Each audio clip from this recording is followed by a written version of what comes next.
আমি বাড়ি গাড়ি কিছুই করতে পারি না, আমি মিথ্যা বলছি না।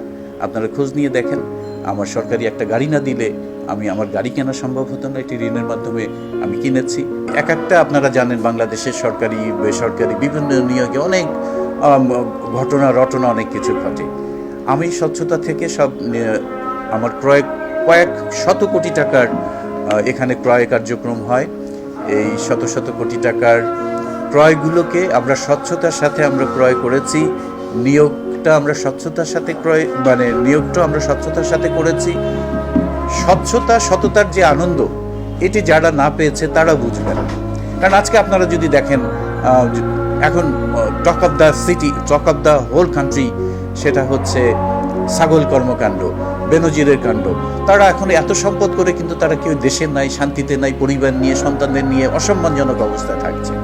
আমার ঢাকা শহরে একটা ফ্ল্যাট নাই, বাড়ি নাই, কোনো প্লট নাই, আমি নামে বেনামে এগুলো কোনোটাই করতে পারিনি, করি নাই, করা উচিতও মনে করি নাই। আমার সন্তানরা শিক্ষিত হয়েছে, তারা দেশের সম্পদ হবে, তারা উচ্চশিক্ষিত হলে তারা আমার জন্য গর্বের হবে, দেশের জন্য গর্বের হবে। সুতরাং সততার পুরস্কার আল্লাহই দেন।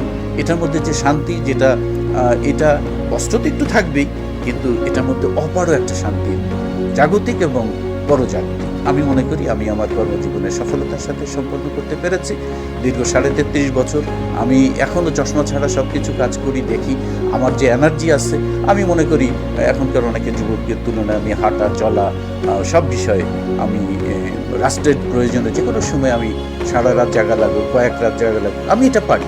এটা আমি মনে করি মহান স্রষ্টা আমার প্রতি তার রহমত হিসেবে দিয়েছেন, এবং এটা আমি সততার তার প্রতিদানই মনে করি। সুতরাং আমার মানসিক বল, আধ্যাত্মিক শান্তি সব মিলে আমি একজন সফল মানুষ মনে করি সরকারি। কারণ এর আগে আমি ঢাকা বিশ্ববিদ্যালয় পড়ার শেষেই অনেক উচ্চ বেতনের চাকরি পেয়েছিলাম। হয়তো সেখানে থাকলে তখনকার সরকারি চাকরির 3-4 গুণ, কিন্তু আমি জেনে দেশের সেবার জন্যই 1650 টাকা স্কেলের চাকরিতে তখন ঢুকেছি। এটা সরকারের ওই সময়কার ক্যাডার সার্ভিসের। আমি বাড়ি গাড়ি কিছুই করতে পারি না, আমি মিথ্যা বলছি না।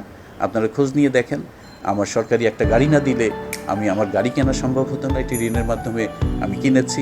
আমার পরিবার নিয়ে আমি অত্যন্ত সুখী। আমার স্ত্রী একজন বীর মুক্তিযোদ্ধার কন্যা, সবসময় সে কিন্তু নেপথ্য থেকে, ইভেন আমি কখনো অফিসে করলে, ঢাকায় যখন অগ্নিকাণ্ডের ঘটনা, আমাকে অনেক সময় ফোন দিয়ে বলেছে, তুমি অফিসে কী করো, ঢাকা শহরে এখন অমুক জায়গায় এত আগুন লেগেছে, তুমি সেখানে যাও। আমরা দেখেছি সেই কাজগুলো, আমি তার সহায়তা পেয়েছি।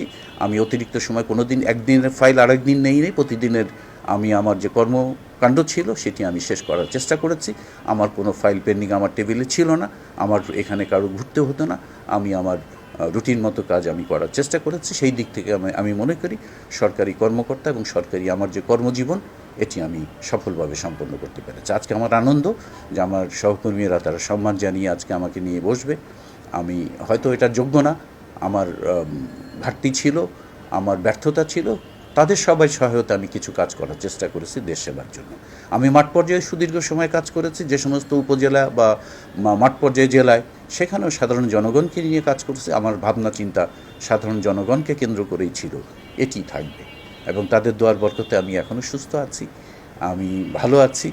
আমি আপনাদেরকে ধন্যবাদ জানাই আমার সকল কর্মে আপনাদের সহযোগিতা করার জন্য।